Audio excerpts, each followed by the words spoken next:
हिवाळा चालू झाला की मार्केटमध्ये मस्त अशी ना लाल चुटूक गाजरं यायला लागतात आणि मग काय सगळ्यांच्याच घरी गाजरचा हलवा बनवला जातो. पण आज ना मी तुम्हाला मस्त अशी आपली पारंपरिक पद्धतीने गाजरचा हलवा कशी बनवायचा ना त्याची रेसिपी आज तुम्हाला शेअर करणार आहे. खरं सांगू का, कुकरमध्ये ना 10 ते 15 मिनिटात गाजरचा हलवा तयार होतो. पण आपली पारंपरिक पद्धत शेवटी पारंपरिक पद्धतच. तर त्याच पद्धतीने अगदी तुम्ही 1 किलोचा गाजरचा हलवा ना सहज आणि अचूक प्रमाणात बनवू शकता. ती रेसिपी आज मी तुम्हाला शेअर करणार आहे. त्यासाठी व्हिडिओला अजिबात स्किप न करता शेवटपर्यंत बघा. नमस्कार मंडळी, मी प्रियांका आणि तुम्हा सर्वांचं प्रियाज फूडीमध्ये मनापासून स्वागत. तर सगळ्यात पहिल्यांदा अशी 1 किलो ना लाल चुटूक गाजरे घ्यायची आणि त्यांना ना स्वच्छ पाण्याने पहिल्यांदा धुवून घ्यायचं. धुवून घेणं खूप गरजेचं आहे बरं का. धुवून घेऊन ना त्यांच्या सगळ्यांच्या ना साली काढून घ्यायच्या. तर साली काढून झाल्यानंतर ना त्यांची पुढची आणि पाठीमागची जी टोकं असतात की नाही ती सर्व कट करून घ्यायची. तर इथे बघा सगळे गाजरं साली काढून झालेले, त्यांची पाठीमागची आणि पुढची टोकं पण कट करून झालेली. तर ह्या सर्व गाजरांना ना आपण मोठ्या किसणीने ना किसून घ्यायचं. तुम्हाला हवं असेल तर बारीक किसणीने पण तुम्ही किसू शकताय, पण मी मोठ्या किसणीने त्यांना किसून घेतलेलं आहे. दुसरी गोष्ट, तुम्ही गाजरं जर घेत असाल ना तर घेताना शक्यतो कवळी बघून घ्या, जेणेकरून त्याच्यामध्ये ना असं नळाचा पोर्शन ना तयार झालेला नसेल. काय होतं, नळाचं पोर्शन जर असेल ना तर त्याच्यामुळे गाजरांचा कलर थोडासा वेगळा होतो. माझ्याकडे गाजर होती ती कवळी होती. जर तुम्हाला कवळी गाजरं नाही भेटली तर मधला नळाचा पोर्शन काढून टाका. तर सगळ्यात पहिल्यांदा मी साहित्य काय घेतले ते सांगते. तर इथे बघा 1 किलो गाजर घेतलेली, त्यांना साली काढून किसून घेतले. त्यासोबतच 1 टेबलस्पून बदामाचे काप, 1 टेबलस्पून पिस्त्याचे काप, 1 टेबलस्पून काजूचे काप, त्यासोबतच 1 टीस्पून इतकी वेलची घेतली. हे सगळं ऑप्शनल आहे बरं, नाही घातलं तरी चालेल. त्यासोबतच 200 ग्रॅम इतका मी खावा घेतलेला आहे, 250 ग्रॅम साखर घेतलेली आहे आणि इथे ना 50 ग्रॅम साजूक तूप घेतलेलं आहे. त्यासोबतच आपल्याला इथे अर्धा लिटर दूध लागणार आहे. दूध इथे गरम करून थंड करून घेतलेलं आहे. दुसरी महत्वाची गोष्ट, तुम्ही जर गाजरचा हलवा बनवत असाल ना तर सगळ्यात मोठी अशी कढई वापरा, जेणेकरून हलवा बनवताना ना तुमचा हात अवघडून येणार नाही. कारण हलवा आपण पारंपरिक पद्धतीने बनवतो, त्यासाठी आपल्याला 30 ते 35 मिनिटं किंवा 40 मिनिटं सहज लागतील. तर सगळ्यात पहिल्यांदा कढई गरम करून घ्यायची. त्याच्यामध्ये ना 2 टेबलस्पून इतकं मी तूप घातलेलं. आता ह्या तुपामध्ये ना बदाम आणि काजूचे काप आपल्याला तळून घ्यायचे. तळून झाले की त्यांना आपण एका प्लेटमध्ये व्यवस्थित काढून घेऊया. आता त्याच कढईमध्ये आपल्याला जे राहिलेलं सगळं तूप होतं ना ते सगळं आपल्याला घालून घ्यायचे. तर हे तूप घालून घेतलं ना की या तुपामध्ये आपण जे गाजर घेतलेले की नाही ते सगळे गाजर आपण ह्याच्यामध्ये घालून घेऊयात. लक्षात घ्या, गाजर घातली ना की परत आता ह्याला ना आपल्याला एक 3 ते 4 मिनिटं, म्हणजे 4 मिनिटं किंवा 5 मिनिटं धरून झाला व्यवस्थित असं गाजरांना ना आपण तुपामध्ये पहिल्यांदा व्यवस्थित असं भाजून घेणार आहोत. हे घेणं खूप गरजेचं आहे बरं का. 4 ते 5 मिनिटं भाजून घ्या. तुपाचा आणि गाजराचा असा वास यायला लागतो, तुम्हाला लगेच समजून येईल.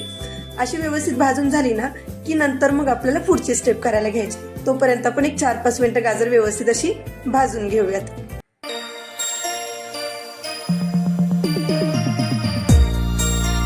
तर हे बघा, आपली गाजरं ना तुपामध्ये व्यवस्थित अशी भाजून होत आलेली आहेत. तर आता ह्या स्टेजला ना आपल्याला सगळ्यात पहिल्यांदा याच्यामध्ये ना दूध घालून घ्यायचंय.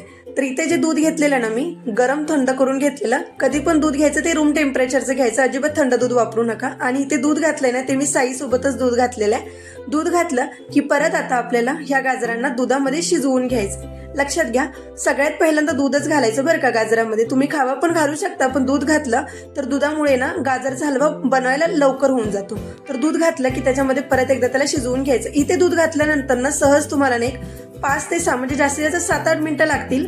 गॅसची फ्लेम कमी ठेवा, फुल गॅसवरती अजिबात करू नका, नाहीतर काय होईल, दूध तुमचं लवकर आटून जाईल आणि मग खाली ना करपून बसेल गाजर. तसं अजिबात करू नका. मीडियम गॅसवरती किंवा कमी गॅसवरती करा. दूध थोडंसं आटत आलं की एक स्मॅशर घ्या आणि स्मॅशरने ना मग अशी गाजरांना ना व्यवस्थित असं स्मॅश करून घ्या. हे करणं खूप गरजेचं आहे बरं का. तुम्ही केलं तरी चालेल, नाही स्मॅश केलं तरी काय हरकत नाहीये.